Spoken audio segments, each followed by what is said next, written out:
part 1 we talked about Dorne and Oberyn's backstories and the root motivation for their actions. They likely lament the decline of the Rhoynar, who were largely destroyed by the Valyrians, and they are likely concerned with their further decline in the bleak and dying land of Dorne. We also discussed which houses are Doran's strongest supporters, the most important being House Blackmont, House Dalt, and the Orphans of the Greenblood. Each of these houses had children at the Water Gardens who were Doran's favorite, and who were likely used for message passing. House Dalt and Blackmont were also the first 2 houses in Oberyn's litter when he came to King's Landing, and both Dalt brothers are interested in marrying Arianna Martell. Both House Dalt and the Orphans are solidly salty Dornish like House Martell, and an orphan is Prince Tristane's sworn shield. And it should be noted that House Dalt shows tact by drinking at Balon Swann's banquet. House Blackmont is run by women who would favor Dornish law, and the Orphans of the Greenblood live the classically Rhoynish life. Now we will get back to these houses, but now might be a good time to discuss Arianna Martell's misadventures in queen-making.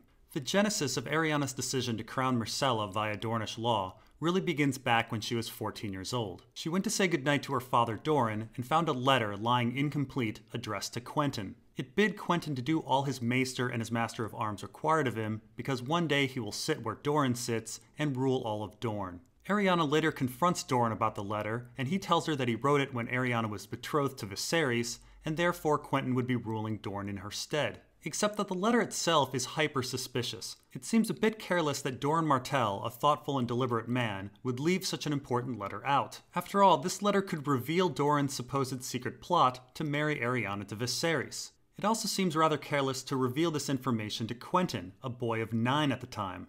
A boy who is also being fostered by a rival house who might read his mail. Furthermore, it's rather clear that Doran's maester Calliope reads Doran's mail before he delivers it, and it would be quite possible that the Ironwood maester would read Quentyn's mail before he delivered it. So now the Citadel might be privy to this information. So it's simply not believable that Doran Martell accidentally left this letter out. It should be noted that Quentyn never thinks about being the future ruler of Dorne. In fact, Quentyn even reveals his life ambitions. He wants to go back and kiss both of the Drinkwater twins. He wants to marry Gwyneth Ironwood. He wants to have a child with her. He wants to ride in tourneys. He wants to hawk. He wants to hunt. He wants to visit his mother in Norvos. He wants to read books. At no point does it even occur to him to rule Dorne. So it seems this letter was never sent to Quentyn, and most likely left out intentionally for Arianna to find. So right from the beginning, Doran Martell was trying to motivate Arianna to become rebellious and emotionally invested in Dornish law. And Arianna's rebellious nature was further fueled by Doran repeatedly setting up marriage offers between Arianna and old men, and he actively prevented her from meeting suitors her own age. Doran claims that he set up these marriage offers in an attempt to avoid suspicion of a purported Viserys-Arianna betrothal.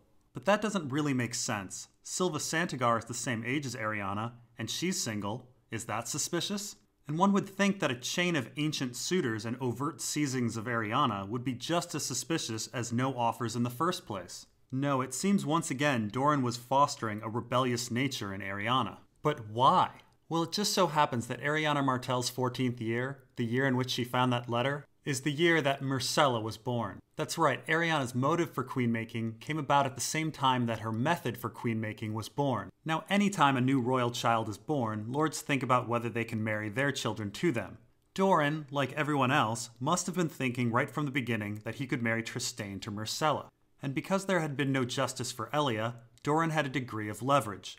Additionally, as a fence-sitter, he could just wait until the Lannisters needed something, cause a ruckus, and then demand a marriage. And in A Clash of Kings, we essentially see this happen. Doran calls his banners, and Tyrion offers Myrcella.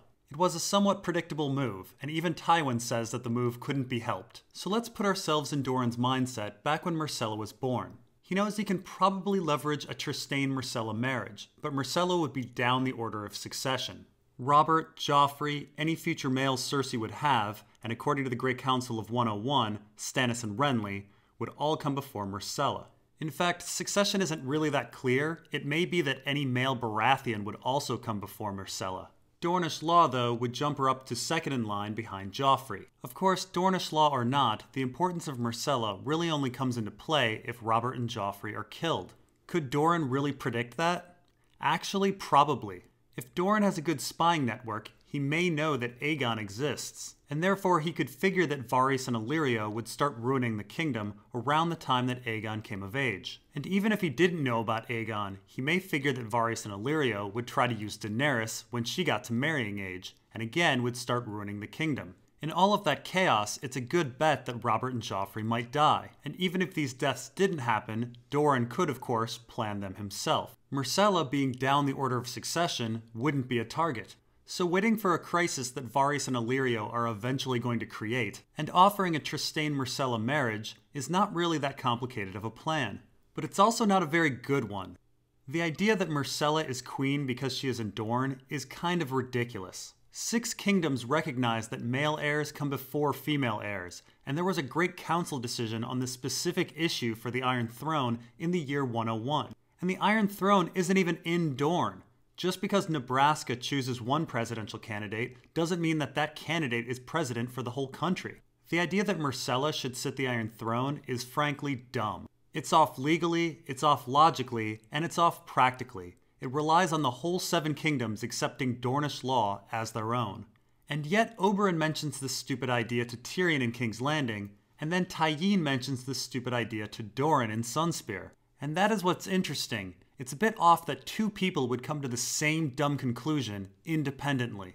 Keep in mind, Joffrey died when Oberyn was in King's Landing, so he couldn't have told Tyene about his Myrcella Dornish law idea after Joffrey's death. He would have had to talk to Tyene and others about the Myrcella Dornish law idea before he left King's Landing, and before Joffrey died. In fact, Arianna, for some reason, is certain that Oberyn would have tried to crown Myrcella because of Dornish law. Oberyn, Arianna, and Tyene all seem to be on the same page about this, and Arianna seems to have been thinking about this for a while. We find out that Arianna Martell's seduction of Aerys Oakhart took half a year. Half a year is well before the death of Joffrey. This means that the stupid idea of crowning Myrcella was at least a notion for Arianna around the time that Myrcella first arrived. So it seems Oberyn was planting rebellious seeds related to Myrcella and Dornish law in the heads of Tyene and Arianna well before he went to King's Landing. He knew that Myrcella and Dornish law would become important. And with regard to the seduction of Aerys Oakhart, it's rather telling that it was Doran who left Arianna at Sunspear with ample time and opportunity to seduce Ser Aerys. She was given no other responsibilities other than hosting Ser Aerys and Myrcella. So let's look at Doran and Oberyn's actions here. First, we have a suspicious letter from Doran that's been weirdly left out that renounces Dornish law and is addressed to a 9-year-old boy. And Arianna just happens to find this letter in the year of Myrcella's birth. Then for years we have needless marriage offers from horrible suitors. Then we have Myrcella arriving in Dorne around the same time that a very stupid rumor about her being queen appears. Then Doran leaves Arianna alone with no responsibilities around Myrcella and Aerys. It seems Doran was nudging Arianna in the direction of queen-making. He gave her the motive, the means, and the opportunity to do so. And then there's the straw that broke the camel's back, the report on the Quentyn quest. Around the same time that Oberyn went to King's Landing, Quentyn went off to Essos.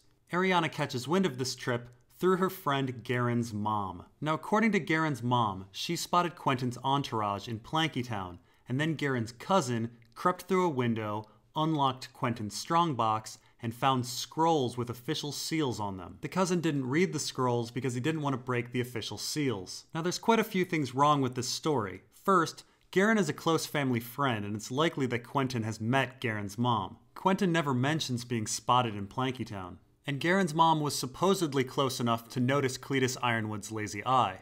Second, Quentyn is shown to be an exceedingly cautious person. In Volantis, Arch is left to guard their room while Quentyn and Drink go out into the city. The idea that an orphan could sneak through their window while they slept and pick a lock is not very believable. Third, the Quentyn that we saw didn't keep his important documents in a box. In fact, he really only had one important document, the marriage pact, and he kept it in his boot. And fourth, the marriage pact was not sealed. And fifth, Garren's mom says that a maester skilled in tongues was traveling with them. But Quentyn says they were posing as a wine merchant and his entourage in Plankytown. So how did anyone know that Kedry was a maester? And how did they know he was skilled in tongues? Quentyn was the one doing the talking in Plankytown. If someone had recognized Kedry, why didn't they just say it was Kedry? So it seems Doran has fed Arianna a story through the Orphans of the Greenblood, who, as we discussed, are some of Doran Martell's strongest supporters. And this brings us to the queen-making adventure itself, an exercise that we should note Doran knew about and allowed for some reason. When Arianna asks Doran why he allowed it, he dodges the question. Now, Arianna Martell's conspiracy goes horribly awry because Doran has a mole in the party. Arianna spends a great deal of time obsessing over who the informant is, so it seems important to our story. So, who told? Well, there's 7 people who go off into the desert. Arianna, Myrcella, Aerys Oakheart, Garen of the Orphans, Dre of House Dalt, Silva of House Santigar, and Darkstar of House Dane.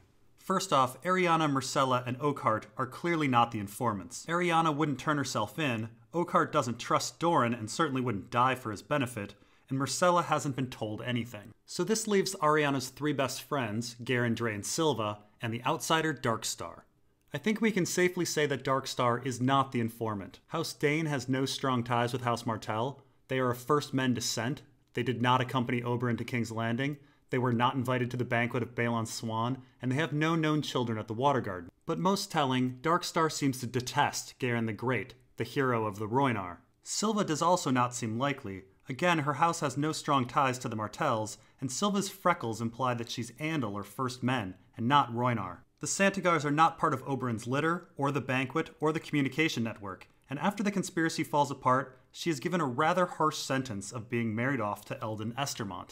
Now, it's possible that Doran wanted something from the Estermonts. It's possible that the Estermonts have one of Robert's bastards. But the island is quickly taken by Aegon. It seems that if Doran valued Silva or House Santigar, he wouldn't have thrown them a hostage.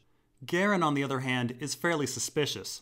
The orphans are some of Doran's closest allies, and it was Garen's mom and cousin that fed Arianna that story about Quentyn. And the orphans did agree to hide Areo Hotah in their boats. Garen's punishment is only to spend time in Tyrosh, which seems not that bad compared to Silva's punishment. Doran did supposedly take coin and hostages from the orphans, but who knows, that may be just a lie. However, Garen is supposedly a big gossip, so I do wonder if Doran trusts him. Doran certainly claims he doesn't trust Garen, but Doran is a big liar, so who knows. But Garen doesn't seem to have a known motive to betray Arianna. He doesn't seem to want to marry her, and even boasts about betting a serving girl. That's not something you do to someone you're courting. The most suspicious character, without a doubt, is Dre. House Dalt is Salty Dornish. They're the first house in Oberyn's litter, and they're part of the communication network at the Water Gardens. The Knight of Lemonwood is at the banquet for Balon's Swan and drinks. And not to mention, both Dalt brothers want to marry Arianna, which shows ambition and a motive to obey Doran. Arianna describes Dre's brother Desiel as dutiful and unlikely to go against Doran. It seems likely that the 2 brothers are similar.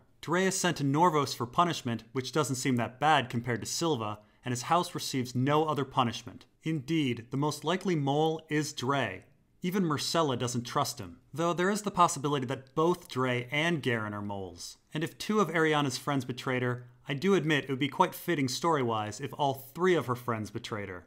But here's the thing, if Doran has been pushing Arianna to queen-making, and has allowed the plan to go forward with at least one of his moles embedded, then it would stand to reason that Doran wanted the results of the adventure. It seems Doran wanted Aerys Oakheart to die.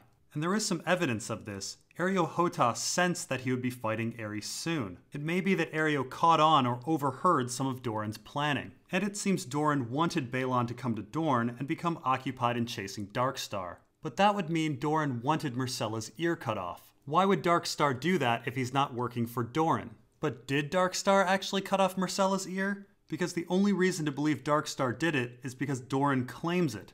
All eyes were on Aerys and Areo fighting. Arianna certainly did not see it, and we have no testimony from Garen, Silva, or Dre. And while Arianna believes that Darkstar escaped with blood on his sword, she didn't see anything. Darkstar could have quite easily been framed.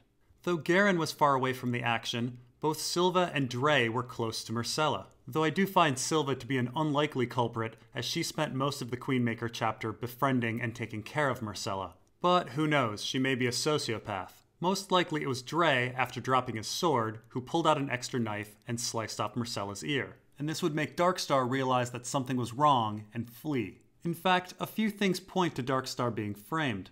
It's a bit odd that Darkstar got away. His horse was exhausted while the Martell guardsman horses were fresh. And how on earth did Myrcella's cheek and right ear get cut off? What kind of sword slash would come down to take off an ear, but not go right into Myrcella's shoulder?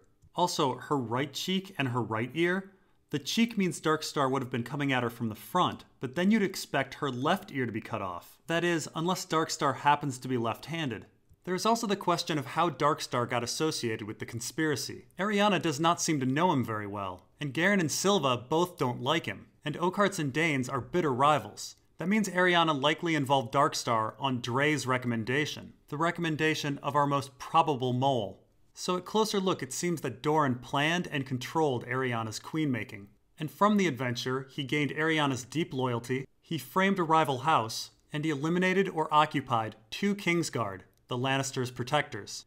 It's the last aspect of the adventure that's most important, the Kingsguard. We'll be talking a whole lot more about the Kingsguard and the Martell crony Qyburn in Part 3. And for even more scheming around the queen-making adventure, check out A Vow for Myrcella.